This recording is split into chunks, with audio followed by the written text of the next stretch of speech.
qui est pilote automobile. Alors, je ne vais pas me lancer dans votre palmarès. Je l'ai regardé encore. Il y en a des pages. Bon, on va peut-être parler éventuellement du Dakar, vainqueur de Paris-Dakar. Oui, bon, bonjour d'abord. Tout d'abord, très heureux de participer à cette conférence. Et très honoré surtout qu'on ait fait appel à nous. Et je suis très heureux de rencontrer Anne parce qu'on a beaucoup de choses à se dire encore et après. Et oui, pour me présenter, bon, j'ai été pilote automobile, j'ai fait donc un peu toutes les disciplines du sport automobile, mais mes principaux résultats sont dans la discipline du rallye traditionnel, le rallye de Monte-Carlo, le Tour de Corse, et dans les rallyes raids, donc les rallyes aventure comme le Dakar. Eh bien, j'ai gagné le Dakar aussi également, mais on y reviendra. Alors le thème de la conférence est très pointu. Entre challenge et contrôle du risque, tenir la trajectoire. En préparant la conférence, on s'est aperçu qu'il y avait plein de similitudes avec la gestion financière. Il y a énormément de points, on va en parler tout au long de la conférence, qui se recoupent.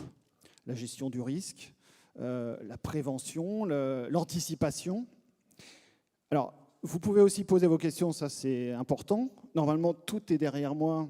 Vous pouvez aller sur une adresse avec votre smartphone qui va s'afficher normalement, si tout va bien. Voilà. Vous allez sur cette adresse-là, vous entrez le mot-clé Patrimonia et vous posez vos petites questions et ça apparaît sur ma tablette. C'est magique, c'est là, en direct. Et à la fin, on pourra prendre directement les questions de la salle si certaines personnes n'ont pas de smartphone ou ne veulent pas passer par ce biais-là. La semaine dernière, j'étais à une conférence le sujet était assez intéressant. C'était qu'est-ce qu'un bon gestionnaire ? Alors ça s'est terminé un peu en pugilat. J'espère que là, ça va être beaucoup plus calme.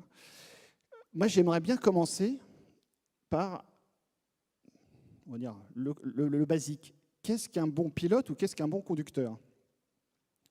Anne. Alors déjà, bonjour à tous. Je suis ravie de vous retrouver. J'ai fréquenté cette amphi dans un entretemps lorsque j'étais rédactrice en chef de l'Argus de l'assurance et je retrouve certains visages avec grand plaisir. Et donc maintenant, je suis déléguée générale de cette association Prévention Routière, qui est en deux mots, je vais vous dire qui on est. On est une association qui existe depuis 1949. On opère sur l'ensemble du territoire puisqu'on a 95 comités. On est une association reconnue d'utilité publique. On a 100 000 donateurs qui ont le plaisir de défiscaliser les dons qu'ils nous font. C'est un petit message que je passe à cette occasion. Et nous faisons beaucoup d'actions. On fait à peu près 50 000 actions par an grâce à nos bénévoles. On a 1500 bénévoles dans notre association. On a des jeunes volontaires en service civique, à peu près 150. Et nos actions sont essentiellement vers les enfants, puisqu'on sensibilise plus d'un million d'enfants chaque année, mais également les collaborateurs dans les entreprises, à peu près 70 000 collaborateurs, puisque vous savez que le risque, la première cause de mortalité d'accidents du travail, ce sont les accidents de la route, que ce soit des accidents d'ailleurs de trajet ou de mission. Et puis on sensibilise aussi beaucoup les seniors, environ 30 000 seniors par an. Et il faut savoir que dans la baisse de l'accidentalité, la baisse de la mortalité qui s'opère depuis 3 ans, eh bien, les plus de 75 ans payent un très lourd tribut parce qu'en fait, ils sont très vulnérables. Les fonctions cognitives font que quand ils sont renversés en tant que piétons, ils sont effectivement sujets à des corporels graves, voire à la mort. Donc voilà qui est notre association. Alors le bon conducteur, j'ai envie de vous dire que le bon conducteur, c'est chacun d'entre nous. Quand nous, on interroge les Français, bien chacun nous dit « Non mais alors moi je suis bon conducteur. Alors moi, je suis un bon piéton. Moi, je suis un bon motard. » Donc chacun d'entre nous, finalement, on est bon parce qu'on mesure notre caractère de bon conducteur à l'aune de notre comportement quotidien. Et comme, même s'il y a 3477 tués l'année dernière, aujourd'hui, en statistique, 9 personnes vont mourir sur la route. Donc c'est vraiment un vrai risque, un risque qui est un petit peu passé sous silence aujourd'hui parce qu'on est loin des 18 000 tués des années 70, mais c'est quand même un risque du quotidien. Et néanmoins, par rapport à ce risque, on n'est pas très clairvoyant sur notre propre comportement et chacun se considère au quotidien comme un bon conducteur. Donc le bon conducteur, c'est tout le monde. Bruno Sabie, un bon pilote automobile. Bien sûr, justement, c'est pour ça que je suis très heureux de collaborer avec Anne aujourd'hui, parce qu'il y a toujours cette notion de risque qui tourne autour des pilotes. Un pilote, ça prend des risques. Mais je pense que pour durer, il faut le faire, prendre des risques en toute sécurité. C'est là où on se rejoint justement avec l'association Prévention routière, c'est qu'il faut savoir prendre des risques, mais des risques mesurés, anticipés, mais pas seulement au volant, quoi, dans la vie de tous les jours, quel que soit le métier, la discipline que l'on pratique. Moi, pour ma part, le plus gros risque que j'ai pris, c'est le jour où j'ai fait ce choix de vie. C'est pas, bien sûr, au volant, j'en ai pris, on aura l'occasion d'en parler, mais le premier risque que j'ai pris, c'est quand j'ai pris la décision de vivre d'une façon marginale, en basant ma vie sur un sport, et sur un sport donc à risque, le sport automobile. Donc là, il a fallu effectivement s'engager en sachant que ce serait un combat permanent. Ce risque, je l'ai pris, je l'ai assumé, et j'ai vécu de cette façon-là toute ma vie, avec des responsabilités pour les gens que je représentais, avec des risques que je prenais avec un coéquipier à côté à qui je pouvais aussi faire mal. Donc tout ça est un engagement, et je l'ai pris, et cet engagement, aujourd'hui, je n'ai aucun regret de l'avoir pris, puisque ça a duré 42 ans. J'ai fait voilà. 42 ans de compétition automobile, 42 saisons. Exactement. Alors, on ne va pas citer de nom. On voit des pilotes, c'est très éphémère, des coups d'éclat. Et on n'en entend plus parler 2 ans après. Vous, effectivement, c'est plus de 40 ans de carrière. Déjà, c'est quoi la clé pour tenir 40 ans au plus haut niveau ? Je crois qu'il faut prendre ses risques, mais sérieusement. C'est ce qu'on vient de dire. Il faut anticiper, il faut préparer, il ne faut rien négliger.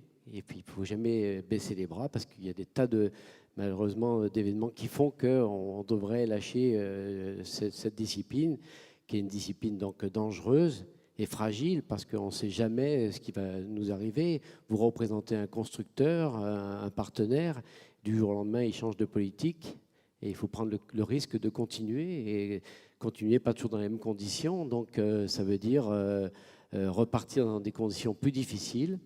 Mais moi, c'est ce qui faisait pour moi le charme. C'est pour ça que j'ai duré, parce qu'on était remis en question en permanence. Et je prenais le risque de repartir, d'aller au combat pour pouvoir vivre de ma passion.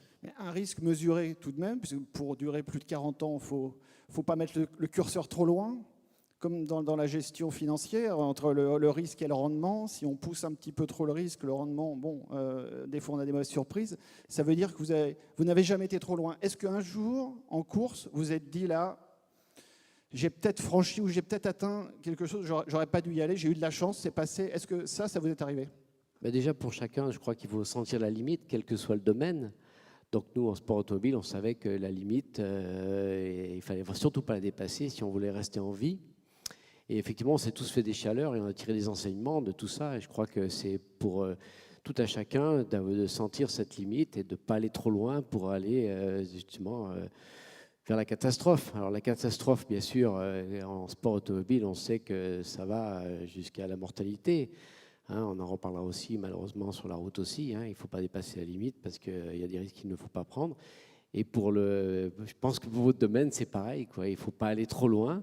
Il faut sentir quand même que de temps en temps, il faut avoir l'audace, mais toujours en étant raisonnable, et se rappeler que certains, ou même soi-même, avons des fois dépassé ses limites, et ça a mal fini. Mais il faut prendre un risque, mais toujours mesurer et anticiper. Alors, cette notion de prise de risque et de longévité sur la route et en compétition, ça nous ramène évidemment à la base, c'est-à-dire à la formation, à l'éducation. Je pense que c'est déjà le point de commencement. Anne, on peut en parler. Vous insistez beaucoup sur les jeunes, sur comment faire passer un message, tout simplement d'utilisation sereine d'un véhicule. Comment vous faites exactement pour que ce message passe bien dans un univers qui est évolutif, qui est mouvant, qui est avec des nouvelles technologies, des caractères aussi peut-être de certaines générations plus perso, comme on dit maintenant.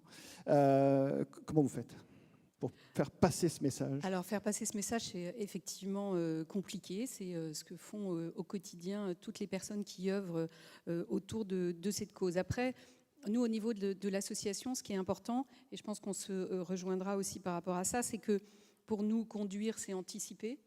Et par rapport aux risques qui émergent, qui sont des nouveaux comportements, hein, on l'a dit, l'individualisme, un individualisme qui en plus est accompagné de tous ces nouvelles technologies qui nous enferment encore davantage dans notre bulle. Je prends par exemple le cas du téléphone. Aujourd'hui, les statistiques sont évidentes. Il y a 80% des Français qui déclarent qu'ils utilisent leur téléphone lorsqu'ils conduisent. Nous, on a fait une étude d'observation.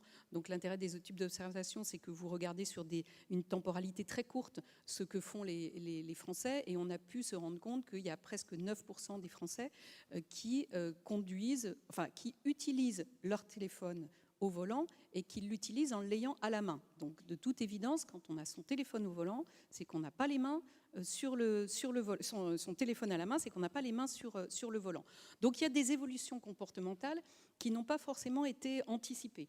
Et nous, ce que l'on dit à l'association, hein, auprès du lobby qu'on peut faire auprès des autorités, c'est qu'il faut vraiment anticiper les comportements à venir. Et là, on a un terrain de jeu qui est énorme parce que arrive la voiture électrique, arrive la voiture autonome, arrivent tous les modes de déplacement qu'on appelle les modes de déplacement doux, arrive une nouvelle façon de partager l'espace en centre-ville avec les cyclistes, les deux roues, les piétons, etc.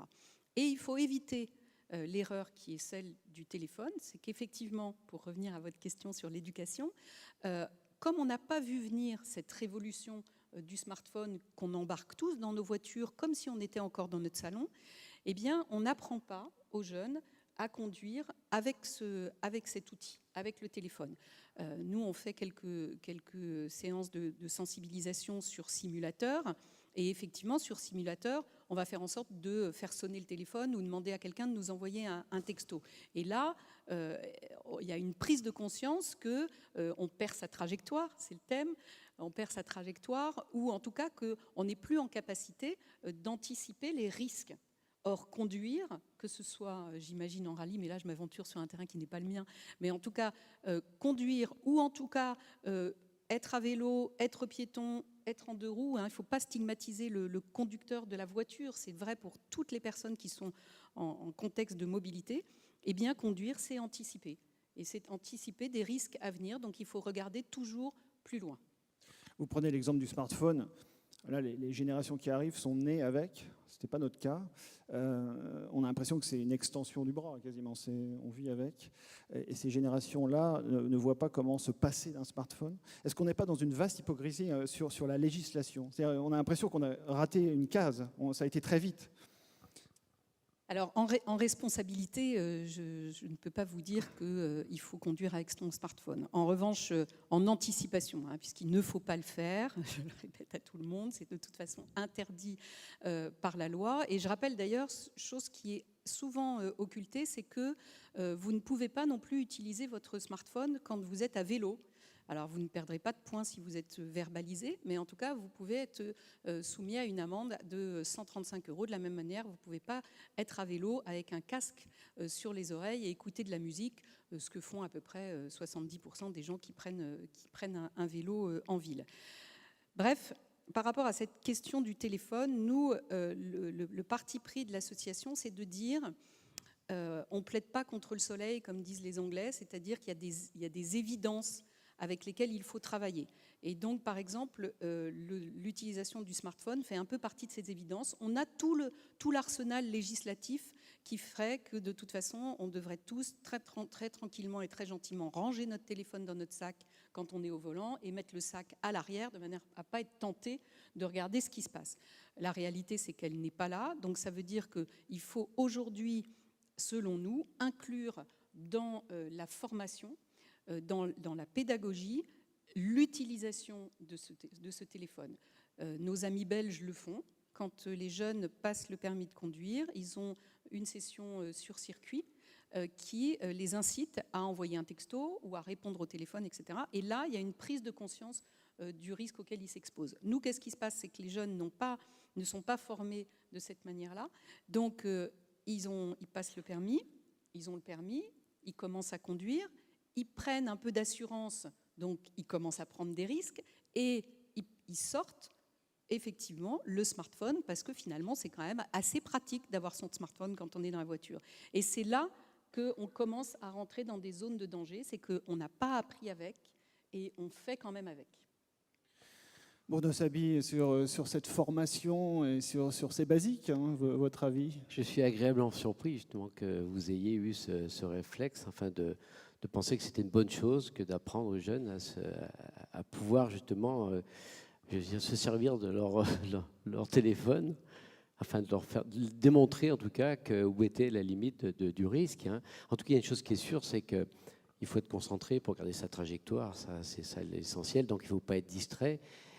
Et pour en revenir à la prévention routière, je crois surtout qu'il faut faire des efforts pour cohabiter, quoi. Ce qui est dommage, c'est que les voitures ont tellement progressé par rapport à ce qu'on a connu nous.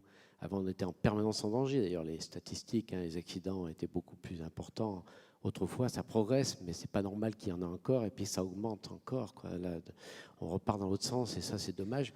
Parce que les voitures n'ont jamais été aussi sûres. Moi, je peux vraiment vous confirmer que les voitures qui se font maintenant n'ont jamais, grâce à la technologie, eu autant de sécurité pour rouler tous les jours. Moi, j'ai l'impression que rien ne peut nous arriver avec ce genre de voiture. Mais s'il y a encore des accidents, c'est qu'il y a des imprudences, il y a justement ce manque de concentration, cette diversion avec les moyens, effectivement, qui sont aussi des moyens obligatoires, comme le téléphone, le GPS, etc. Mais ça occupe, ça distrait le conducteur. Et c'est dommage parce qu'avec, je vous dis, ces moyens, on devrait vraiment baisser ces statistiques, quoi, qui me révoltent, et surtout faire des efforts. Quoi. On voit maintenant, on a oublié maintenant la base de la conduite, quoi, qui est de mettre son clignotant, de regarder dans le rétroviseur, de respecter les autres. Voilà, avoir ce souci-là, on le perd. Et moi, c'est incompréhensible pour moi, et c'est surtout ça qui me contrarie, me révolte. Alors c'est un peu tout le paradoxe aussi de la technologie, des nouvelles technologies. Le smartphone peut être utile pour préparer son voyage, par exemple, avoir la meilleure trajectoire, voir s'il n'y a pas de bouchon, etc., etc. Et peut-être qu'on tord aussi l'utilisation du smartphone ou des nouvelles technologies en effectivement voyons s'il y a des radars ou il n'y a pas de radars, etc. Est-ce que avec toutes ces technologies embarquées, vous dites normalement, il ne devrait rien se passer. On est dans un environnement sécurisé a priori. Est-ce que ce n'est pas aussi un danger de se dire qu'on est peut-être trop sécurisé, on sait exactement où ça se passe, et voilà, et on est dans notre bulle et il ne nous arrivera rien? Est-ce que ce n'est pas une illusion? C'est-à-dire qu'il y a toujours des risques qui sont pris. Et malheureusement, ces statistiques, elles sont faites aussi par ceux qui vraiment ne respectent pas, quoi. Quand on voit sur l'autoroute, quand on roule à la limite, quoi, à 130, et qu'on se fait doubler par des camionnettes de sociétés surchargées qui ont du mal à garder leur cap parce que justement elles sont inconduisibles, là c'est des risques qui sont pas acceptables, quoi. Alors que je vous dis, avec le respect donc cette sécurité qu'il y a maintenant sur les autos, on devrait avoir aucun incident. Pour moi, c'est parce qu'il y a justement des gens qui ne sont pas raisonnables et qui ne respectent pas, je dirais, les limitations en rapport de leur matériel. Alors c'est vrai on est sur un terrain qu'on connaît en gestion et en gestion de patrimoine, avec maintenant tout ce qui est gestion assistée, avec les algorithmes, avec les robots. On a l'impression qu'on a deux écoles qui s'affrontent un petit peu. On est en train de vivre une transition. C'est-à-dire il y a les gestionnaires, on va dire à l'ancienne, c'est-à-dire où il y a beaucoup d'humains, et il y a les gestionnaires qui font la part belle au programme informatique. Est-ce qu'on n'a pas cette situation un peu très contradictoire en ce moment, c'est-à-dire qu'on est un peu au milieu du gué. On voit toutes les possibilités de la technologie, mais on n'a pas encore utilisé cette technologie à bon escient. Et on a toute une école qui nous dit non, surtout n'utilisez pas, c'est l'humain qui reste maître de la machine. Qu'est-ce que vous pensez de cette situation un peu schizophrène? L'intitulé de la conférence, c'est entre challenge et contrôle des risques, tenir sa trajectoire. Alors c'est vrai que quand j'ai réfléchi au thème, je me suis dit, Bruno, lui, il va être sur le challenge, qui est un challenge sportif et qui, de ce fait, n'est pas le challenge du quotidien. Alors que celui qui est le nôtre au quotidien, c'est un challenge qui consiste à cohabiter. Hein, vous savez, Jean-Paul Sartre, dans Huis clos, a dit « l'enfer, c'est les autres ». Eh bien, je pense que ça s'adapte parfaitement à la situation qui est celle que nous vivons au quotidien dans ce partage de l'espace urbain ou de l'espace routier, où on a toujours l'impression que quand on est automobiliste, c'est vraiment les deux roues qui font n'importe quoi. Quand on est piéton, on se dit « ah, mais c'est les cyclistes qui nous passent devant ». Quand on est cycliste, on dit « mais qu'est-ce que les automobilistes, ils nous ouvrent la porte ou les deux roues nous passent devant, etc. etc. » Donc, on est dans ce challenge du quotidien par rapport à ça. Après, en ce qui concerne notre quotidien, on est aussi dans ce que vous disiez, c'est-à-dire un pan incroyable de diversité. Et on est en train de rentrer dans une vaste cohabitation, non seulement entre les différents modes de mobilité, mais aussi entre les différents modes de véhicules. Et on sait très bien que cette période de cohabitation va être très longue. On va voir cohabiter des voitures autonomes, ou en tout cas semi-autonomes. La voiture complètement autonome, c'est beaucoup de la science-fiction, même si on nous emmène collectivement et qu'on nous embarque dans cette très belle aventure de la voiture autonome. Mais on va voir cohabiter des voitures semi-autonomes, des voitures plus ou moins autonomes, des voitures de collection, des voitures qui ont 10 ans, 15 ans de vie. Donc cette très vaste cohabitation, elle nous emmène vers un collectif qui est un collectif qui n'est plus à la mode, puisque effectivement l'individualisme fait qu'on est chacun replié dans sa bulle. Et malheureusement, on arrive dans une cohabitation qui, au contraire, devrait nous obliger à la jouer plus collectif. Donc c'est là tout le challenge d'associations comme les nôtres, c'est d'essayer de sensibiliser, non pas forcément directement aux risques routiers en disant il faut connaître les panneaux, il faut connaître les règles, etc., mais sensibiliser à des nouveaux comportements qui sont des comportements civiques de partage de l'espace. Bruno Sabis, cet idéal, cette voiture qui fait tout, qui roule toute seule, est-ce qu'on va vers un risque zéro? Est-ce que vous y croyez? Comment vous vous projetez dans l'avenir? Bon, il y a encore des doutes. Sûrement, on va y arriver, mais pas pour tout de suite. C'est-à-dire qu'on est souvent surpris quand même. Les choses vont plus vite qu'on ne le pense. Mais pour ce qui est du sport automobile, je pense qu'il va pouvoir échapper encore à ça pendant quelques temps. C'est sûr que moi, ça m'a toujours gêné. L'évolution technologique est très bien pour la route, mais pour la course, on n'en demande pas trop. On ne veut pas que la voiture se prenne pour un pilote, qu'elle remplace le pilote. Et heureusement, nous, en course, donc, le patron reste quand même le pilote, tout en acceptant quand même que ça progresse. On voit quand même la technologie nous permet d'être plus performants avec des puissances moindres, parce qu'il y a d'autres paramètres qui ont progressé, comme les suspensions, les pneumatiques, toute la sécurité. Donc ça, c'est une bonne chose. Mais en course, nous, ça reste quand même le pilote qui dirige la manœuvre. Et c'est lui qui fait les choix. C'est sûr que quand on est en rallye tout seul dans la nature, il faut faire avec. C'est sûr que la technologie ne va pas vous compenser la plaque de glace ou le gravier ou l'incident technique où il faut compenser par son adresse de pilotage. Donc Dieu merci, mais par contre, je sais que les choses vont évoluer et j'espère seulement que la course sera préservée de ça, tout en collaborant. Et je sais que la course a toujours cohabité avec l'industrie, avec la série, et a fait progresser la série. La course a été vraiment bénéfique pour la sécurité des voitures de tous les jours. Alors, j'en reviens, j'ai commencé par là avec cette fameuse conférence à laquelle j'ai assisté la semaine dernière sur qu'est-ce qu'un bon gestionnaire. C'est vrai qu'il y avait des grosses tensions entre les gestionnaires eux-mêmes, puisque certains disaient de toute façon les robots vont prendre l'ascendant. On en est au tout début, en France on n'a encore rien vu, on est en retard, et les robots vont prendre l'ascendant progressivement, et de toute façon l'humain va avoir très peu de place d'ici quelques années dans un mode de gestion totalement informatisé. Est-ce qu'on le voit? Alors vous dites oui, jusqu'à un certain point en rallye, mais par exemple en Formule 1, la data a déjà pris le dessus, c'est-à-dire que les trajectoires sont déjà écrites, à la limite c'est l'ordinateur qui fait déjà la course. Oui, ils dégrossissent bien quand même la stratégie de course, l'évolution de la course et les performances, mais on s'aperçoit quand même qu'il y a encore des incidents. Quand on voit les accrochages entre équipiers, Ça veut bien dire quelque part, c'est quand même le pilote qui prend ses responsabilités et de merci. Donc il y a toujours quand même un peu de suspense au niveau de la course. Mais bon, effectivement, il y a des domaines où maintenant on peut imaginer faire remplacer l'homme par le robot. Mais je ne crois pas que ce sera tout de suite. Et pareil pour la notion aussi de la course automobile. Le pilote reste donc le patron, c'est celui qui fait pratiquement une course individuelle, mais il ne pourra jamais, en tout cas, faire des résultats s'il n'a pas une équipe, s'il ne respecte pas son équipe, s'il ne collabore pas avec son équipe. Et son équipe, ce n'est pas seulement le team manager, l'ingénieur, le mécanicien, mais c'est aussi l'apprenti, celui qui est engagé.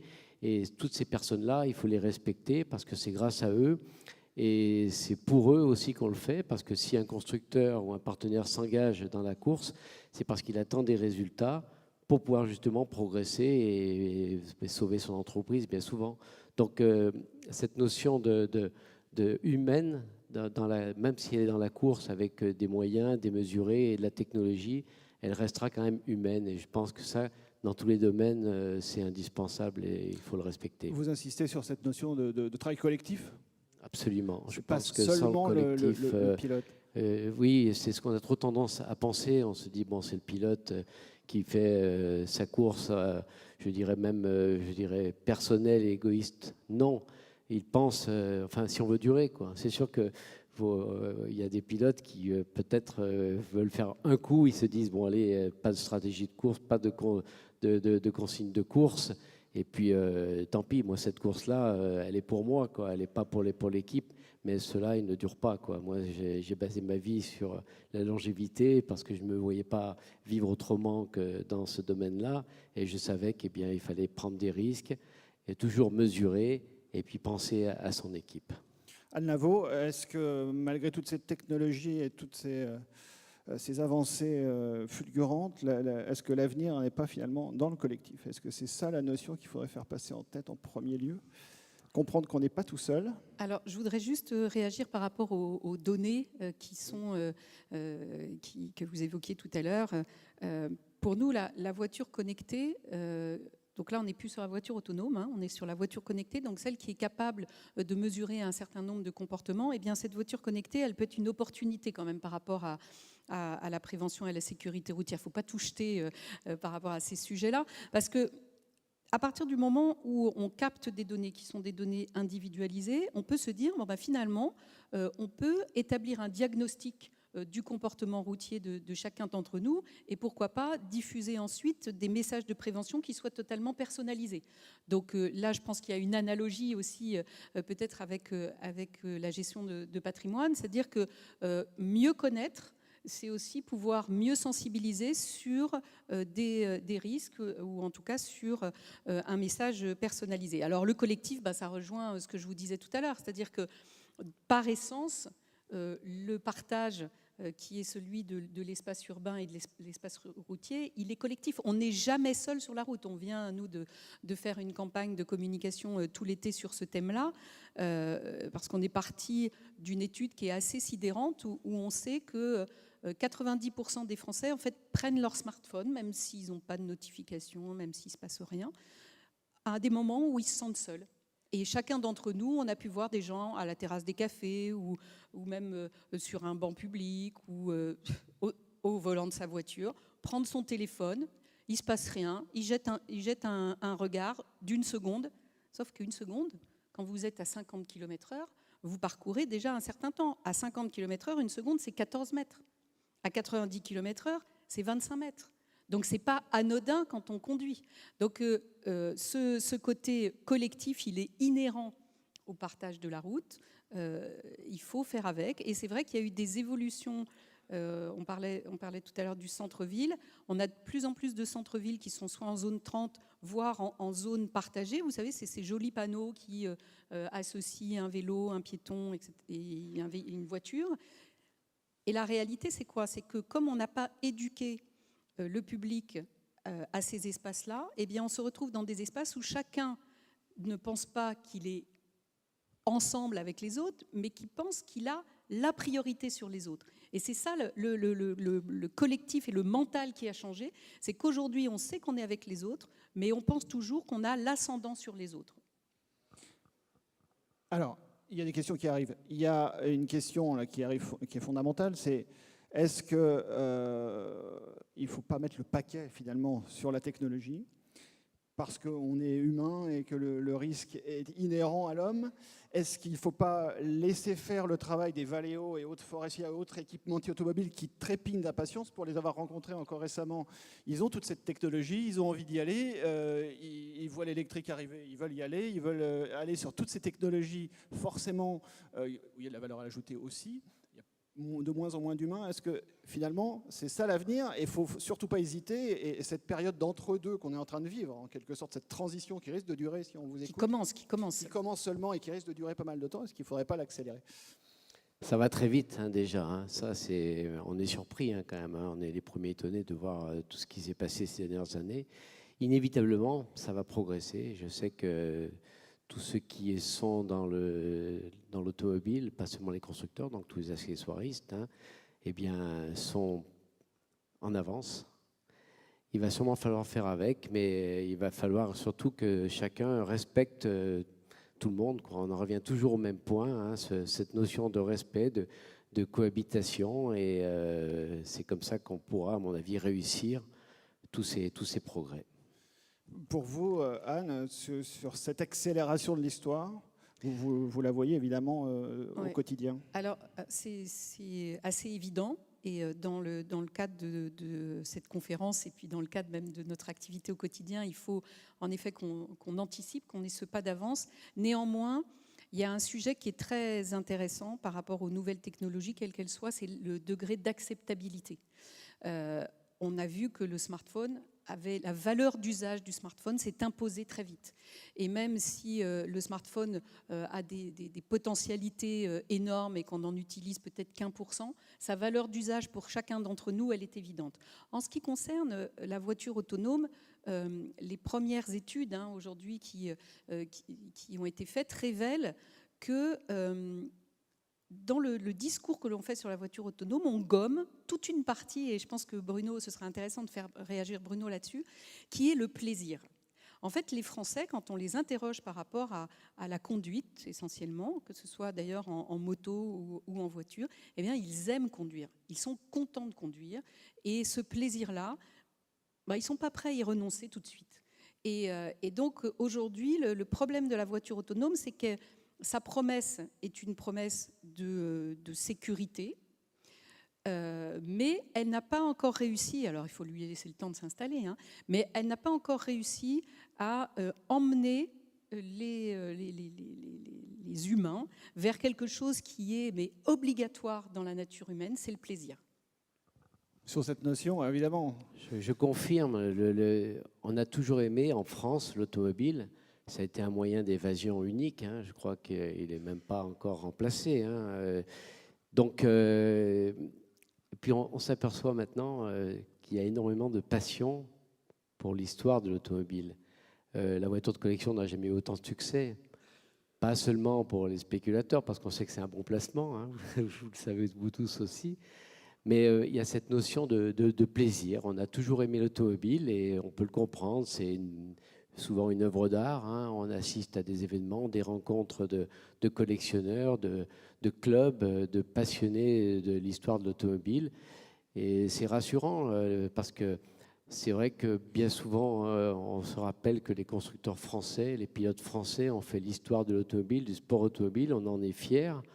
On a eu la chance d'avoir des pilotes d'exception dans ce pays et ça continue. On a toujours cette domination dans les épreuves, je dirais, routières, donc en rallye, avec Sébastien Loeb qui a dominé donc, pendant 9 ans le championnat du monde des rallyes.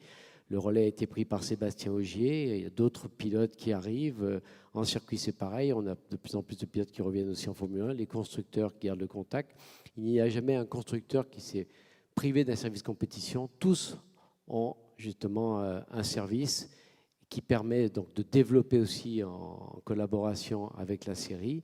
Et puis on a vu des gens d'exception qui ont fait le sport automobile et l'automobile en France. J'ai eu la chance, moi, d'avoir un patron d'exception qui était Jean Todt, qui est Jean Todt, puisque Jean Todt maintenant collabore avec la prévention routière, c'est son souci.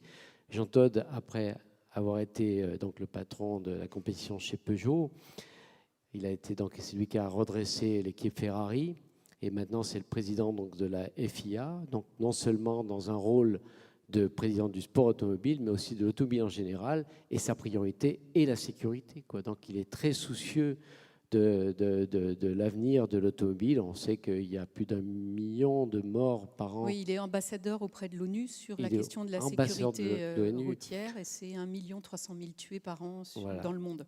Donc c'est rassurant de savoir qu'il y a des gens comme ça, compétents, qui viennent du sport automobile, qui s'investissent pour l'avenir de l'automobile en général. Vous nous rassurez, donc l'homme n'a pas dit son dernier mot et la machine n'est pas encore gagnante. Tant mieux, il y aura toujours cette passion, mais il faut accepter l'évolution. Elle ne sera pas pour tout de suite, mais je pense que c'est inévitable et ça va quand même dans le bon sens, il faut l'accepter. Justement, Anne, sur cette machine qui collecte énormément de données, ça c'est aussi une des clés du problème, et qu'on retrouve d'ailleurs dans la gestion collective financière.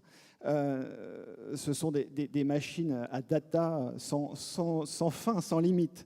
Il y a évidemment tout le cadre juridique qui va avec. C'est-à-dire qu'on pourra savoir tout, ou presque, dans une seule voiture, savoir où ça se passe, comment ça se passe, à quelle vitesse ça se passe.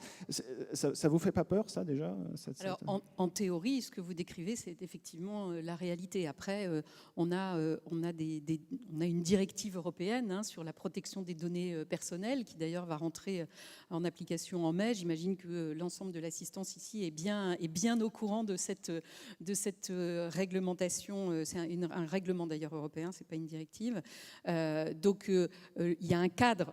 Là, pour le coup, si la voiture autonome, on n'a pas le cadre législatif pour la faire circuler, mis à part la Convention de Vienne, qui est la convention qu'a ratifiée la France et qui gère notre code de la route. Sinon, au niveau national, on n'a pas encore de texte législatif par rapport à la voiture autonome. En revanche, par rapport aux données, oui. Mais en théorie, en effet, ces voitures connectées, truffées de capteurs, sont en capacité de recueillir des données non seulement sur les personnes qui sont à l'intérieur du véhicule, mais peut-être, et là, c'est là qu'il y a peut-être un espoir, des données qui sont des données également extérieures. Aujourd'hui, on a plein de données en open source. On a des données, par exemple, d'infrastructures, on a des données météo, on a bien sûr un fichier qui recense tous les accidents corporels et mortels. On a beaucoup de données qui sont des données qui interagissent avec l'accidentalité. Malheureusement, on n'a pas l'analyse big data qui nous permette d'aller chercher des corrélations autres que des corrélations très classiques par rapport au risque. C'est malheureusement, effectivement, la vitesse, la consommation d'alcool et de stupéfiants. Mais peut-être que, fort de ces données captées par les voitures connectées, on arrivera à progresser dans l'analyse de l'accidentalité et faire des actions de prévention qui seront mieux ciblées. Donc, à la fois, on est toujours schizophrène, là. C'est le problème. Il y a tout le bon côté. On peut faire évoluer effectivement sa façon d'être de façon positive, et d'un autre côté, on a l'impression qu'on va se faire piller et qu'on n'aura plus aucune marge de manœuvre.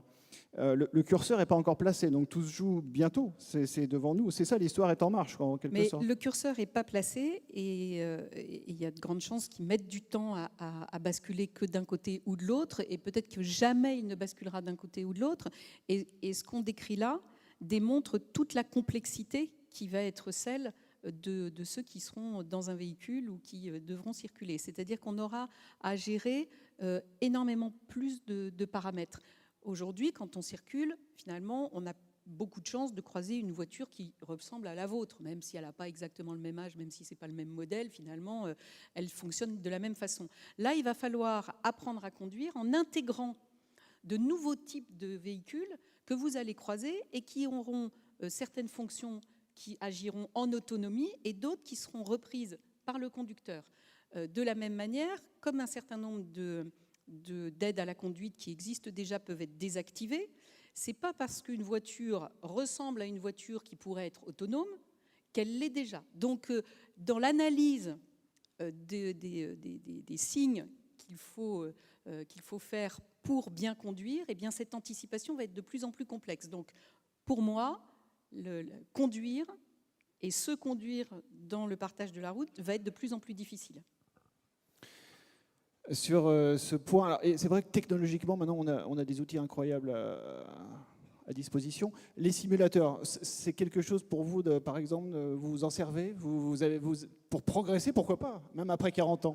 Oui, non, je pense que c'est une très bonne chose pour dégrossir, pour permettre d'avoir des sensations, pour pouvoir se défouler, parce qu'on sait que maintenant on ne peut plus le faire sur la route, et tant mieux, hein, parce que la route n'est plus faite pour ça. Il y a d'autres refuges que le simulateur pour pouvoir faire justement un peu de défoulement au volant d'une voiture, parce qu'on parlait de passion. Il y a les circuits, il y a les possibilités, si on n'a pas les moyens de faire du karting, bon, il y a toujours moyen de se défouler avec un volant. Mais oui, la technologie, il va falloir l'accepter. Et les simulateurs, s'ils sont bénéfiques pour le circuit, ceux qui s'amusent avec ça, bon, pour le commun des mortels, malheureusement, il aura jamais, malheureusement, il sera jamais réveillé par un coup de marteau sur la tête. Et quand il sortira de la route, il y aura toujours un bac à sable, un filet pour l'arrêter, donc en douceur. Donc ça, tout ça est fictif. Il n'aura jamais les réelles sensations de la course par elle-même. Mais en rallye, par contre, on n'aura jamais la possibilité d'avoir l'équivalent en sensation qu'on peut avoir sur un circuit. Parce qu'il y a le ravin d'un côté, il y a les arbres de l'autre, et donc même si on peut s'amuser qu'un simulateur, le jour où on sera en conditions réelles, on sera surpris. En quelque sorte, vous dites que rien ne remplace l'expérience? Ben, rien ne remplace cette prise de risque. On en revient au risque qui fait partie de la vie et qu'il faut savoir prendre. Moi, j'ai eu des occasions uniques de vérifier que des gens qui prenaient des risques leur permettaient d'avancer, de faire des résultats, que ce soit dans l'entreprise. Hein. J'ai vécu des moments forts, donc pour en revenir tout à l'heure, on parlait de Jean Todt, quand Peugeot a eu l'audace de venir donc en compétition pour changer son image. Il leur fallait quelque chose. À une époque, Peugeot était très mal. Hein, on pensait que même la marque allait disparaître. Il leur fallait quelque chose. Et donc la marque ne se satisfaisait pas de faire de l'image. La sécurité aurait été de faire des campagnes publicitaires, de mettre leur nom sur des maillots d'équipes sportives. Non, ils ont fait le pari. À l'époque, le président de PSA, c'était M. Calvet. M. Jean Boileau était le directeur donc, de Peugeot. Et ils ont eu l'idée, pour changer l'image de Peugeot, de faire une voiture qui sortait de cette image qu'avait Peugeot vieillissante, avec des voitures un peu ringardes. Et c'est là qu'ils ont eu l'audace de lancer une voiture qui était à 205 GTI, ce fameux numéro qui a eu un grand succès. Et tout ça en collaboration avec la compétition. Donc ils ont eu l'audace de faire une voiture de course qui est sortie en même temps donc, que la voiture de série.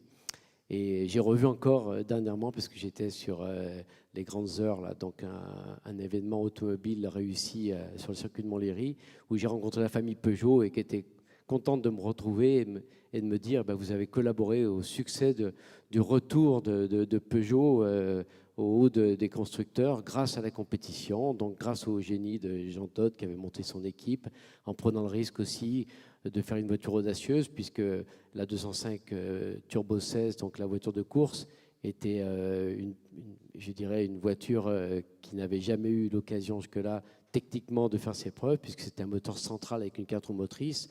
Combien de pilotes, même de connaisseurs, d'ingénieurs avaient dit ce projet est mort-né, ça ne marchera jamais. Donc tous ces gens-là ont pris un risque, que ce soit donc Jacques Calvet, Jean Boileau, Jean Todt, et nous tous, donc les pilotes, de relancer cette marque. Et ça a été un succès. Donc de temps en temps, il faut savoir prendre des risques. Mais tous ces risques-là étaient calculés, mesurés, comme je pense pour vous tous. Alors justement, je parlais encore récemment avec un gestionnaire qui me disait, avec l'expérience, je n'aurais pas géré la crise de la bulle Internet des années 2001 de la même manière. Donc c'est 15 ans après. Est-ce que si on vous pose la question, si on se remet dans les années 80, est-ce que vous auriez fait la même chose? Par exemple, Monte Carlo, oui, bien sûr.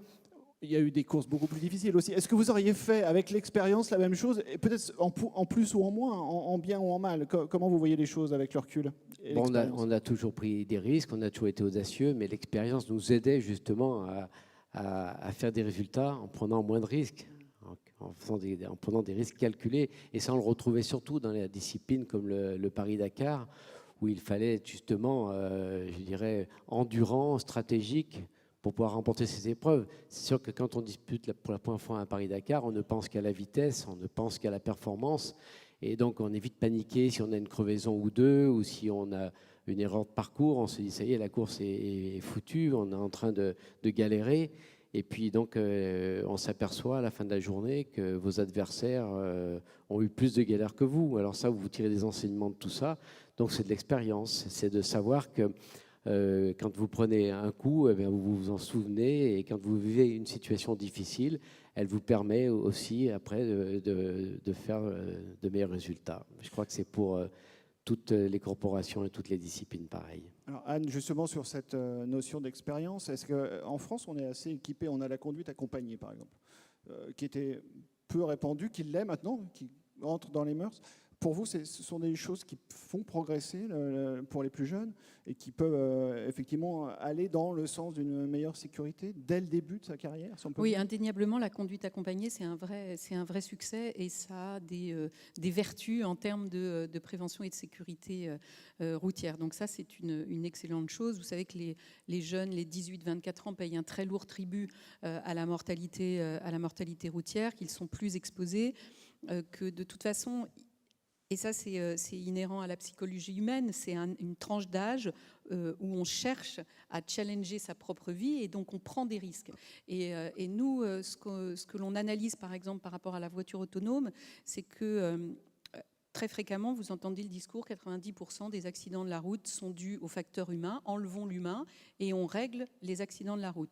Et pour nous, c'est un peu simpliste comme discours, parce que ça signifierait que l'humain a complètement muté, et que ce qui lui permet de se construire, c'est-à-dire justement de prendre ses risques, de mesurer ses limites du risque, ce que les enfants font à partir de l'âge où ils commencent à apprendre à marcher, eh bien, c'est comme si on gommait toute cette construction psychologique qui est indispensable pour faire des adolescents des adultes. Alors je ne dis pas qu'il faut absolument que les 18-24 ans conduisent comme des fous en sortant de boîte le samedi soir, mais ce qu'il faut se dire, c'est que ce discours est simpliste, de dire qu'en enlevant 90% des facteurs humains, on va enlever le risque. Le risque va se déporter.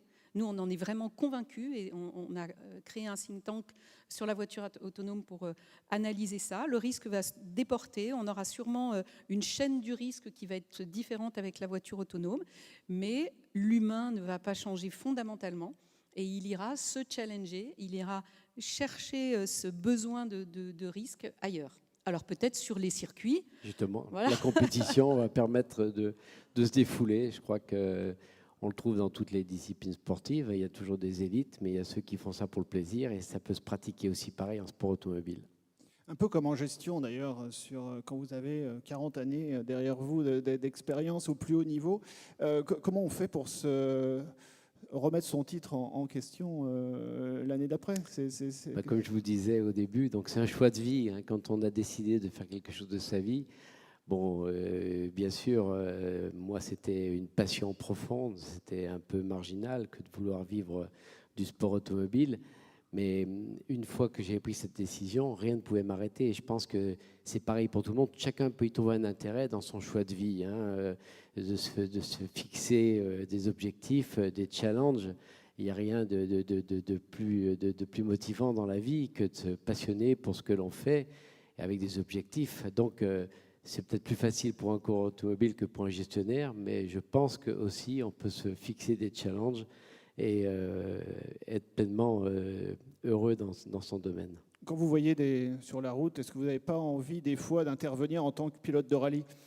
Je souhaite qu'un jour on me demande de collaborer avec la gendarmerie, parce que j'ai quand même quelques idées. Hein. C'est sûr que je suis révolté, moi, de ce qui se passe actuellement. Hein. Bon, j'ai la chance, moi, de pouvoir me défouler ailleurs. Je sais qu'il y en a encore qui pensent que, voilà, ils sont suffisamment doués pour éviter l'accident et se défouler sur la route. Mais moi, ça me révolte vraiment. Hein. Je sais que c'est inadmissible, quoi. Hein. On voit des des gens qui prennent des risques démesurés. Et ça me donne vraiment envie de régler les comptes. Donc je ne peux pas le faire moi-même, mais ça me démange vraiment. Et j'aimerais collaborer avec la gendarmerie. Anne Lavaux, sur cette notion de risque sur la route, vous pensez qu'on a passé des limites là, sur cette génération, des fois on a l'impression que rien ne peut leur arriver. Et en fait, ce n'est pas le cas, malgré toutes ces technologies. Est-ce que les campagnes vont aller de plus en plus dans cet état d'esprit-là, c'est-à-dire face à des gens qui sont finalement très perso. Et encore une fois, malgré cet environnement, on a ce risque. Alors, tout à l'heure, je disais qu'en 1972, il y avait eu 18 000 tués sur la route. Peut-être que certains d'entre vous se rappellent de l'opération Mazamet, qui avait beaucoup marqué dans les années 70, où la population de Mazamet s'était allongée par terre, et donc ça avait été filmé d'hélicoptères. Et donc vous aviez toute la population de Mazamet, qui devait représenter 18 000 personnes, qui étaient allongées par terre et qui représentait le nombre de tués chaque année en France.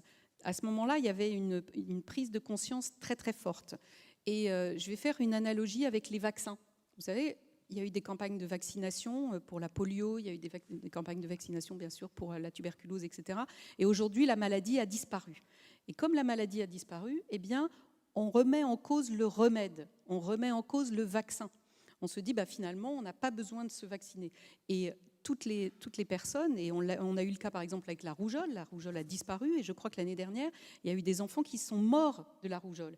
Et en fait, sur la route, on se retrouve avec le même dispositif, c'est-à-dire que toutes les mesures de sécurité et de prévention routière ont été acceptées quand la mortalité était vraiment énorme et que chacun d'entre nous, dans notre entourage, on était touché et victime de la mortalité routière. Aujourd'hui, on arrive à une espèce de tribu que les Français doivent à la route, et on semble se satisfaire de ces 9 tués par jour.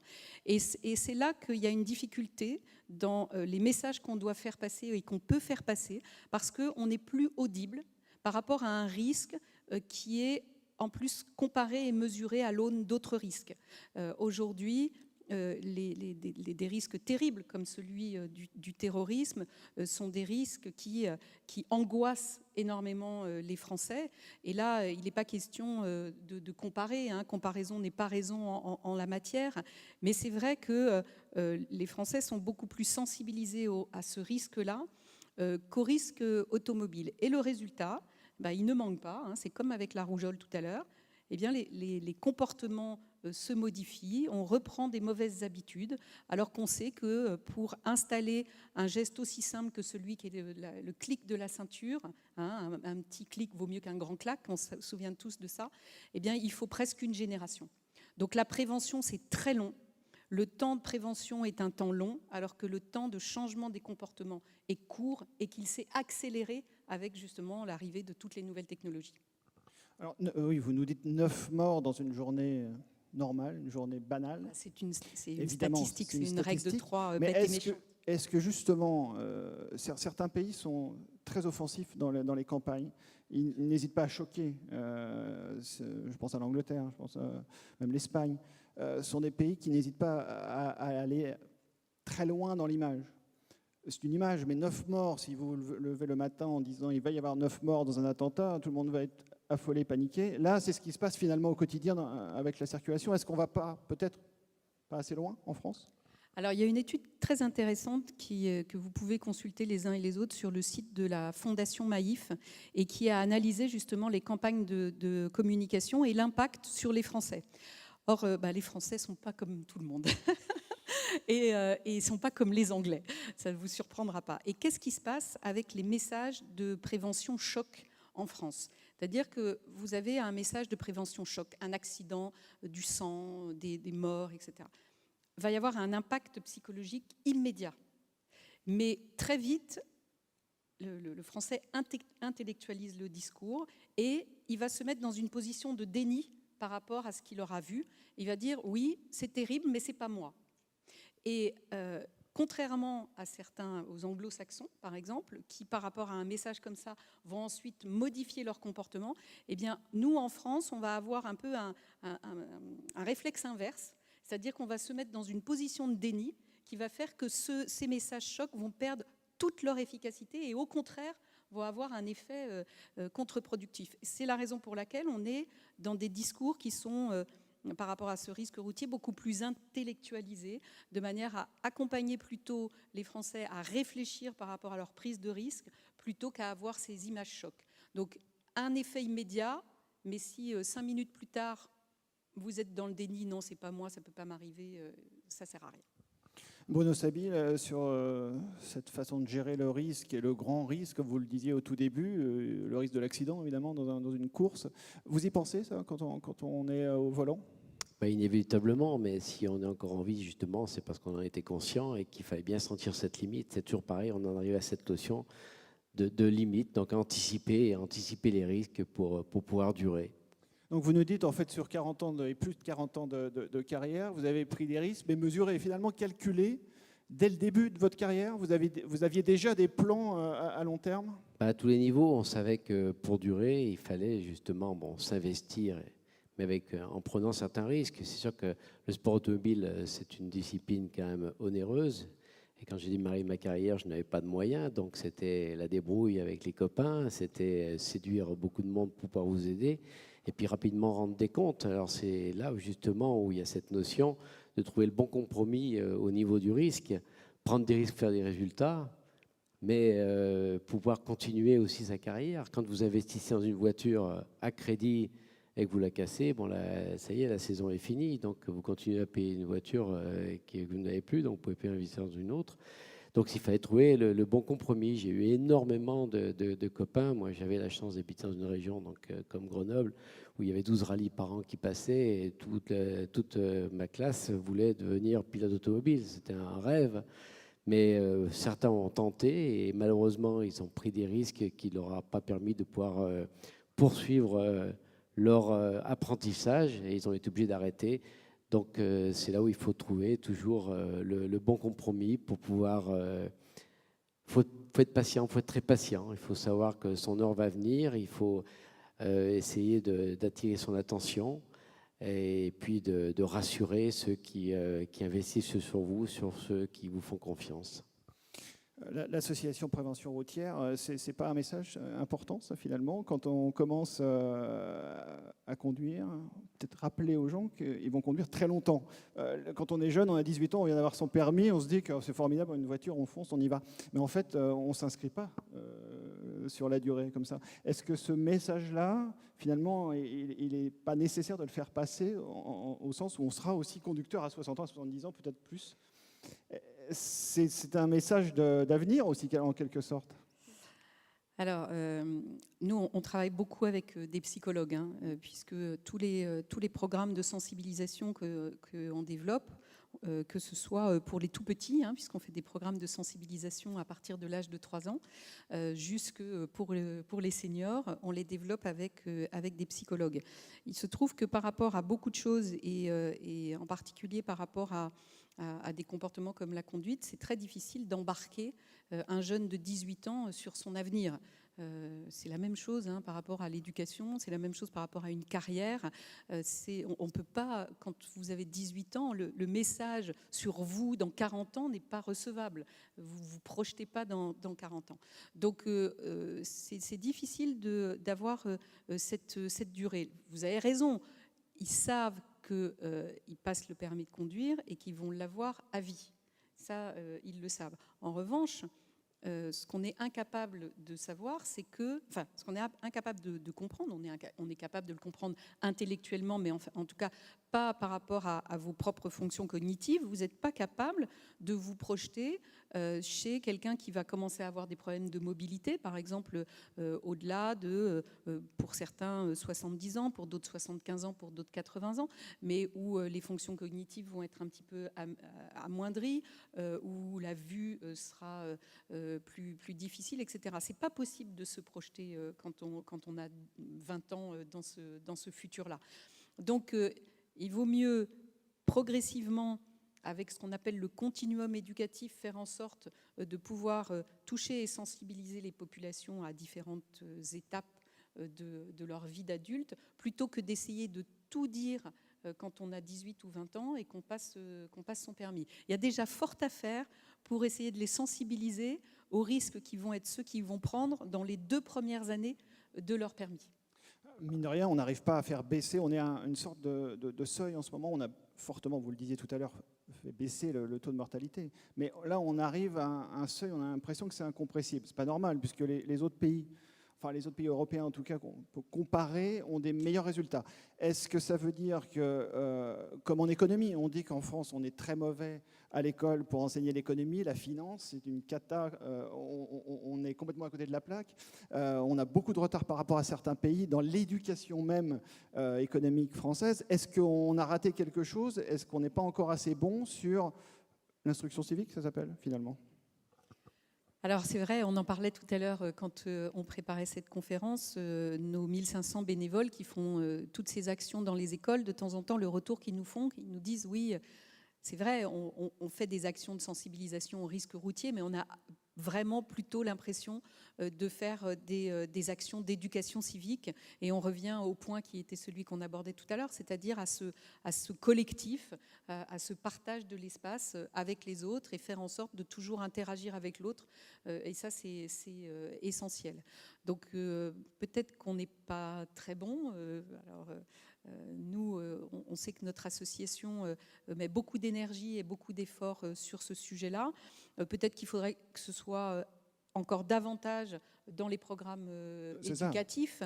Il y a certains pays, comme des pays africains, qui mesurent en fait l'impact économique, parce que ça, c'est quelque chose qui est assez peu perçu. En fait, en France, l'insécurité routière, si vous agrégez tous les coûts induits, c'est à peu près 1,5 point de PIB. Dans certains pays africains, et sur le continent africain de manière générale, on est entre 5 et 10 points de PIB. Donc quand vous voyez l'énergie que ces pays-là mettent à progresser d'un point de vue économique, on se rend compte qu'une grande partie de cette énergie, elle est captée par cette mortalité routière qui est terrifiante. Donc c'est vrai que ce point de vue économique est un nouveau point de vue qu'il faut peut-être travailler collectivement, que certains acteurs politiques ou économiques pourraient mettre en avant. Moi, ce que je pense, c'est que on a trop réduit le nombre de porte-parole de cette cause-là. Et aujourd'hui, ce sont des associations comme notre association ou des associations de victimes qui portent ce message-là. Mais on aurait vraiment besoin que ce message-là soit relayé, alors bien évidemment par des professionnels, par des gens qui sont entendus par le grand public, parce qu'il n'y a pas de doute sur la pertinence du message que vous pouvez porter. Et aujourd'hui, on se sent, nous, association de prévention routière, un peu seuls face à cette cause qui reste une cause très importante. Bruno Sabi, là-dessus. Le respect, c'est toujours dans tous les domaines que ça passe par cette éducation, cette tolérance aussi pour pouvoir cohabiter. Et c'est sûr que dans le sport, on a ces notions, respecter l'arbitre, respecter les législateurs, ceux qui font les règlements, et justement essayer de faire passer ce message qu'inévitablement, bien sûr, on peut prendre des risques pour faire des exploits, pour faire des choses qu'on a envie de faire qui sortent de l'ordinaire, mais toujours avec le respect et en respectant les règles. Oui. Et justement, est-ce qu'on n'est pas avec, par exemple, les jeux vidéo, avec tout cet environnement virtuel, est-ce qu'on n'est pas complètement déconnecté? En tout cas, ceux qui jouent à ça ne sont pas complètement comme les jeux de guerre. Sûrement, oui, bien sûr que ça permet de s'évader, mais il y a la réalité de la vie et il faut l'affronter. Et justement, on sait que ça passe à travers des risques et on en revient toujours au même point. Ce risque mesuré qui permet de vivre différemment, avec plein d'ambition et plein de joie aussi. Mais vous êtes sollicité par des constructeurs, par exemple, ou par des ça peut arriver? Je garde le contact et puis justement avec la prévention routière, il m'arrive d'aller dans les écoles et je sais que les gamins nous écoutent, ils sont fascinés par ce que l'on raconte. Notre vie à travers le sport mécanique fait rêver les jeunes, mais on leur explique bien qu'il y a des endroits pour ça. Nous, ce que l'on a fait, on le faisait en toute sécurité, on avait tout ce qu'il fallait pour pouvoir prendre des risques au cas où on est effectivement un accident, une sortie de route. et que, ma foi, le quotidien ne nous permet pas de vivre comme ça. Et il y a des lieux pour ça. Défoulez-vous sur des endroits réservés, mais ne le faites pas sur la route, parce que bon, il y a plus la possibilité. Il n'y avait pas déjà à notre époque, et c'est encore moins facile maintenant. On ne peut plus exploiter une voiture à tendance sportive sur route ouverte, mais il y a des endroits où on peut le faire. Un petit mot, Anne, peut-être sur ce côté virtuel, ces jeux vidéo. Est-ce qu'on n'est pas en plein monde parallèle sur une génération entière là? Ça fait longtemps maintenant, les jeux. Oui, c'est vrai, nous, on utilise pas mal les simulateurs. On a des simulateurs 2 roues, des simulateurs 4 roues. Et donc, quand on fait des actions de sensibilisation, on les utilise, hein, parce que ça permet quand même d'approcher le risque sans le courir directement. Mais on veille toujours à le reconnecter à du réel. C'est-à-dire que les personnes qui vont accompagner la personne qui est face au simulateur va toujours veiller, par exemple, à lui demander son numéro de téléphone et à lui dire de garder son téléphone à proximité. Et puis, pendant la séance de simulation, on va faire sonner son téléphone pour qu'il prenne conscience de cette espèce de réflexe qui est de décrocher dès la première sonnerie, même s'il est au volant. Ou on va lui envoyer un texto pour qu'il prenne conscience que, en effet, cette notification va l'inciter à répondre au téléphone. Donc, pour éviter ce risque du gaming ou de la gamification de la prévention et de la sécurité routière, on reconnecte au réel, parce que c'est vrai qu'il n'y aurait rien de pire que d'utiliser ces outils juste sur le côté ludique. J'ai pas mal de questions là, qui arrivent sur le côté aussi, on n'a pas parlé, le côté santé, le côté vigilance. Et comme dans une salle de marché, en quelque sorte, quand on n'a pas bien dormi et qu'on est complètement à côté de la plaque, on prend de mauvaises décisions. Ça paraît basique, mais c'est important. Il y a une communication là-dessus. On rejoint aussi, j'ai vu vos chiffres qui sont impressionnants sur l'usage du cannabis, par exemple. Évidemment, ça a des effets secondaires. On a l'impression que là, on est aussi complètement déconnecté par rapport à la réalité. Quand on voit ces chiffres-là, c'est de la santé publique, d'abord, c'est de la responsabilisation. Vous avez un avis sur cette évolution, sur cette tendance qui est assez récente? Alors, tous ces sujets-là sont compliqués. Donc, globalement, on appelle ça tout ce qui est substances psychoactives, hein. Dans les substances psychoactives, on a l'alcool. Donc l'alcool, les communications ont été faites depuis très longtemps. Il y a des contrôles routiers qui sont faits. Les Français savent ce qu'est un éthylotest. Il n'empêche que ça reste, avec la vitesse, la première cause de mortalité sur la route. Sur le cannabis, c'est plus compliqué. L'alcool, et d'ailleurs, nous, notre association... Je dis souvent, on n'est pas mormon, nous on ne dit pas aux gens de ne pas boire. Ce qu'on dit juste, et c'est l'objet de nos campagnes de communication, c'est de dire, quand vous savez que vous allez sortir et que vous allez boire et que vous ne serez plus en état de conduire, prévoyez une solution. Restez dormir, prenez les transports en commun, etc. etc. On passe le même message par rapport aux stupéfiants, mais c'est beaucoup plus compliqué à passer comme message, parce que les stupéfiants, c'est interdit. Donc là aussi, on organise une espèce de déni. Les stupéfiants n'existe pas, c'est interdit. Les détections de stupéfiants existent depuis un moment. Les forces de l'ordre étaient équipées de différents tests, mais ces tests devaient ensuite être validés par un test à l'hôpital. La procédure était très lourde. Depuis le début de l'année, parce que les textes de la loi santé de l'automne dernier le permettent, on peut avoir des dépistages salivaires sur la route.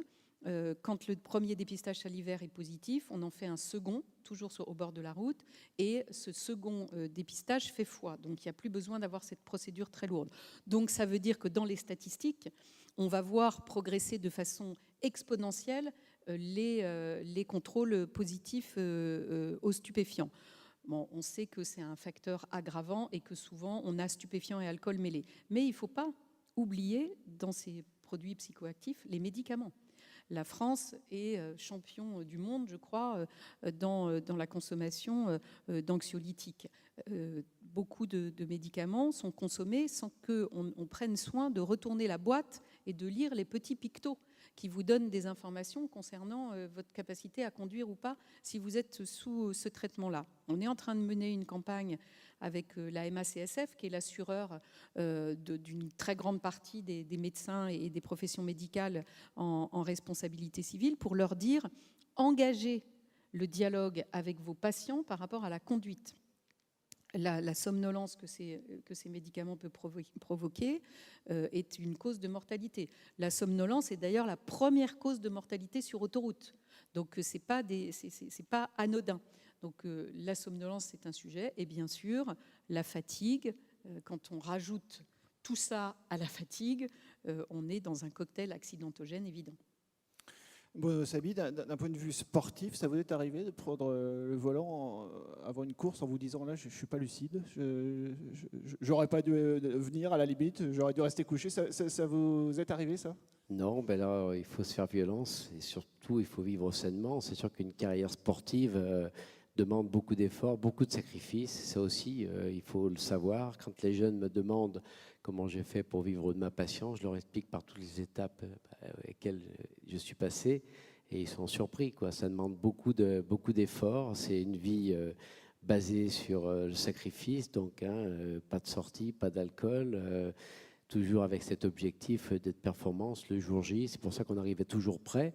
Mais maintenant, il y a des incidents qui font qu'on est obligé des fois d'affronter des situations difficiles de par des problèmes avec la voiture qui sont plus difficiles à conduire, une perte de direction assistée, des chaleurs extrêmes, des fuites de gaz qui vous asphyxient dans la voiture. Et il faut être justement, c'est un combat, il faut affronter ces difficultés. Et il faut être prêt pour. Donc tout ça est anticipé, c'est comme les risques. Il faut aussi prendre un peu d'avance sur ce qui peut nous arriver pour être performant le jour où vous avez des problèmes. Vous parlez de technologie, on parle beaucoup des voitures hybrides, l'électrique évidemment. Votre avis sur vous avez conduit déjà des électriques, j'imagine? Alors bien sûr, les inconditionnels, ceux qui aiment les voitures bruyantes, parce que ça fait partie de la fête dans le sport automobile, sont malheureux. Pour moi, l'essentiel, c'est que la compétition continue, donc l'électrique ne me gêne pas, mais je crois qu'on n'aura pas tout de suite que de l'électrique, bien que ce soit la tendance.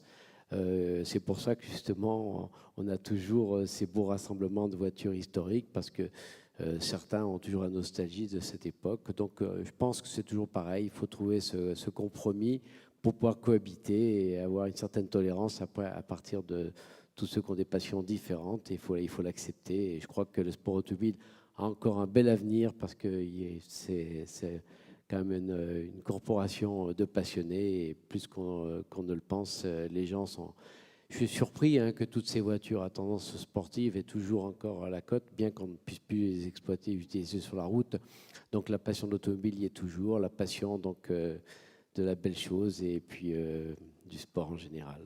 Alors, on parle là de cohabitation. C'est vrai qu'on en parlait avant ce débat, qu'on préparait le débat de ces zones de cohabitation sur la route. C'est assez nouveau finalement. En centre-ville, on se retrouve avec des zones où il y a tout le monde. On est censé rouler à 20 à l'heure et ça ne se passe pas forcément bien. Alors que normalement, on est censé être à un niveau de vitesse très bas, des piétons qui sont censés aussi être avertis. Et finalement, ces zones-là, on s'aperçoit que ce sont des zones conflictuelles. C'est assez paradoxal quand même. C'est ce qu'on évoquait tout à l'heure par rapport à la difficulté d'anticiper des changements de comportement et puis parfois des infrastructures ou des bonnes idées qui arrivent un peu trop vite. Dans certains centres-villes, en zone 20 ou en zone 30, surtout en zone 20, parce que c'est ces fameuses zones partagées, on incite à partager cet espace, mais la façon dont la communication est faite, chacun pense qu'il est prioritaire sur l'autre.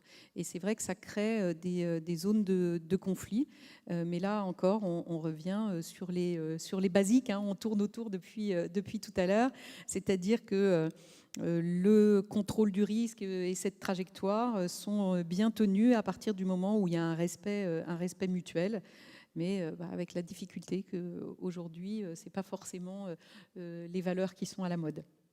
On a l'impression que l'histoire est vraiment à écrire là. Et l'histoire à très court terme.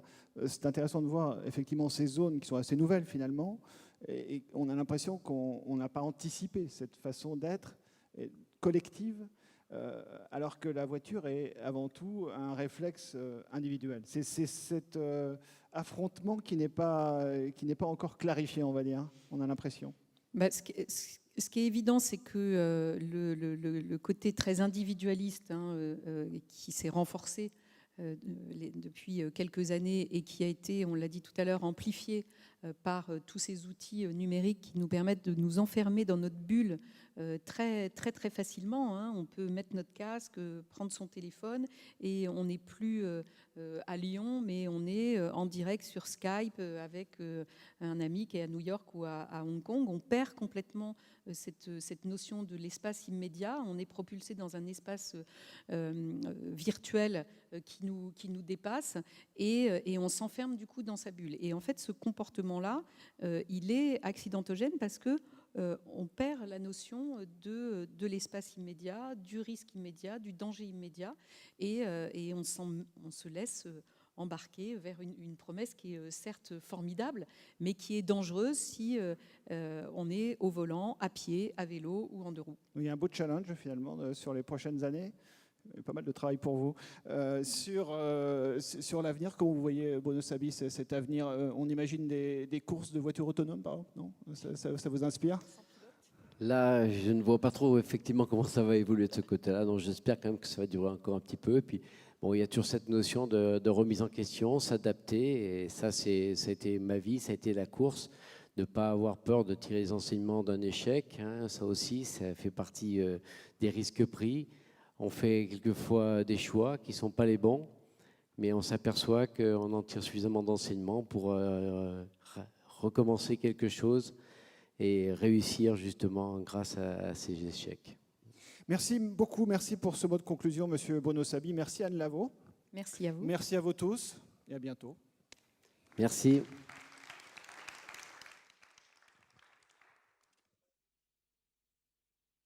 Si vous avez des questions, allez-y. Hein. Allez-y.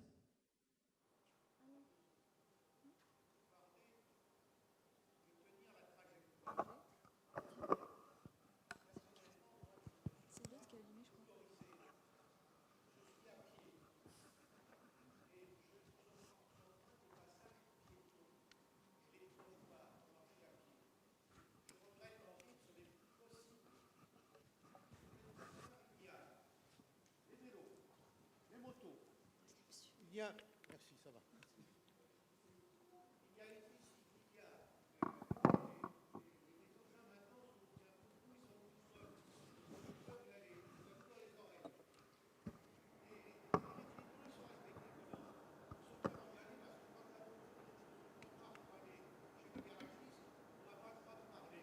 Tout à fait. On en parlait tout à l'heure. Tout à fait.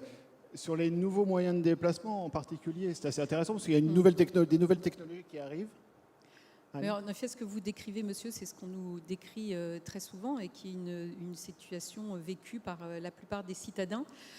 C'est ce partage du trottoir qui est de plus en plus fréquent et qui fait qu'il faut accueillir tout le monde, quel que soit l'âge et quel que soit le moyen de circulation, avec ces fameux engins de déplacement personnel qui fleurissent ça et là et qui souvent d'ailleurs sont équipés d'un petit moteur qui permet d'avoir une vitesse bien supérieure à celle d'un homme qui marche. Parce que la réalité, c'est que sur le trottoir qui d'ailleurs n'a pas de reconnaissance juridique, c'est-à-dire que le trottoir n'existe dans aucun texte législatif, donc ça veut dire que vous ne pouvez même pas opposer, s'il y a procès, la présence sur le trottoir, mais ça c'est un autre débat. Mais en tout cas, sur ce trottoir, on voit fleurir plein de modes de déplacement très, très différents. Et le tout, oui, c'est un... Alors, justement, ce constat il est pris en compte aujourd'hui. Donc, il y a le Conseil national de la sécurité routière, qui est un conseil consultatif et qui propose des solutions au gouvernement. Donc, le Conseil national s'est emparé de ce sujet-là. Après, c'est toujours pareil. À partir du moment où on a comme solution le répressif et le législatif, il faut avoir en face la capacité de verbaliser. Si vous avez des interdits et qu'il n'y a personne pour verbaliser, eh bien vos interdits ne servent à rien. C'est pour ça que notre association est davantage sur des notions de prévention, parce qu'on pense que c'est plus vertueux d'essayer d'emmener les gens sur un terrain qui est celui de la réflexion et de la cohabitation pacifique, entre guillemets, entre ces différents modes de transport. Mais on sait, malheureusement, que compte tenu de cette situation qui ne cesse de s'aggraver et à une vitesse vraiment importante, on a mesuré qu'après Noël 2016, où au pied du sapin, il y a eu énormément de trottinettes électriques, d'overboard, de ces roues, etc. On les a vus immédiatement arriver sur les trottoirs des centres-villes. Donc la situation a été un petit peu sauvage dans le développement. La réglementation existante n'est pas respectée, puisque tous ces engins dotés d'un moteur devraient être assurés au même titre que n'importe quelle voiture. Donc ce n'est pas la RC qui peut couvrir ces risques-là, mais il faudrait une assurance supplémentaire. Et là, une des mesures, mais je ne voudrais pas dévoyer ça, mais enfin comme on est beaucoup moins nombreux, je vais pouvoir vous le dire quand même, mais une des mesures qui est envisagée, c'est que les distributeurs et les constructeurs de ces engins-là soient obligés de signaler l'obligation d'assurance. Parce qu'en fait, aujourd'hui, personne ne parle de cette assurance, et donc on crée une espèce de vide juridique par rapport à ce sujet. Je pense que déjà, à partir du moment où il y aurait une obligation d'assurance, l'assurance a une vertu pédagogique aussi. C'est-à-dire que si je suis obligée d'assurer ce nouvel engin, ça signifie que c'est un engin à risque et que je peux causer des risques pour moi-même et pour autrui. Donc c'est dans la pédagogie, je pense que l'assurance peut nous aider, en tout cas, à développer une prise de conscience de ce risque-là. Mais je suis d'accord avec vous, ce n'est pas simple, et il faudra sans aucun doute que les élus se mouillent un petit peu sur le sujet.